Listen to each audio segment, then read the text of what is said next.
Good evening সবাইকে। তো আজকের ভিডিওটা রানীমাকে দিয়েই শুরু করলাম। এটা আমাদের চণ্ডীতলার রানীমা।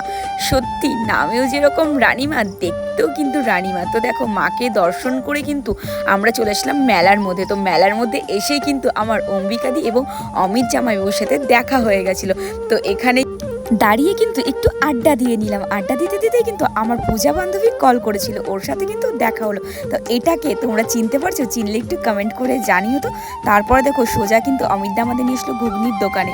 ঘুগনির দোকান থেকে ঘুগনি খাওয়ালো, আইসক্রিম খাওয়ালো, ফুচকা খাওয়ার কথা বলছিল, বাট এত ভিড় ফুচকা দোকানে ওর জন্য আর খাইনি। তো তারপরে দেখো ওদেরকে টাটা দিয়ে আমার আরেকটা বান্ধবীর সাথে দেখা হয়ে গেল।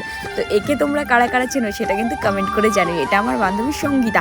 অনেক দিন কিন্তু পর দেখা, সেই লাস্ট দেখা হয়েছে আমার মেয়ের বার্থডেতে। তারপরে কিন্তু আর এর সাথে আমার দেখা হয়নি। তো এখানেই কিন্তু আমরা দাঁড়িয়ে একটু আড্ডা দিয়ে নিচ্ছিলাম, যেহেতু অনেক দিন পর আমাদের দেখা।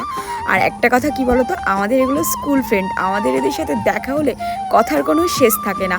তো আমরা কিন্তু এখানে দাঁড়িয়ে একটু আড্ডা মেরে নিচ্ছিলাম। তারপরে দেখো ও কিন্তু আমার মেয়ের নাচ দেখছিল আর বলছিল সত্যি একটা মেয়ে আমার হয়েছে। আর সত্যি তাই, মানে গান বাজছিল, এত এনজয় করেছে গানের তালে তালে, বলার মতো নয় কিন্তু। তো এও কিন্তু প্রচণ্ড এনজয় করেছে আর পুরো মানে সন্ধ্যা থেকে নাচতেই থাকছে। তো এখানে দেখো কিন্তু জুতোটা উল্টো করে পড়েছিল, নিজে কিন্তু আবার ঠিক করে নিল, নিয়ে কিন্তু পুরো যতক্ষণ ছিল ততক্ষণ কিন্তু গানের তালে তালে ওর নাচ করে গেছে।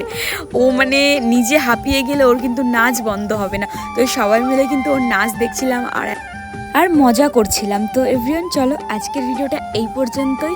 বাই বাই, ভালো থাকবে সবাই, গুড নাইট।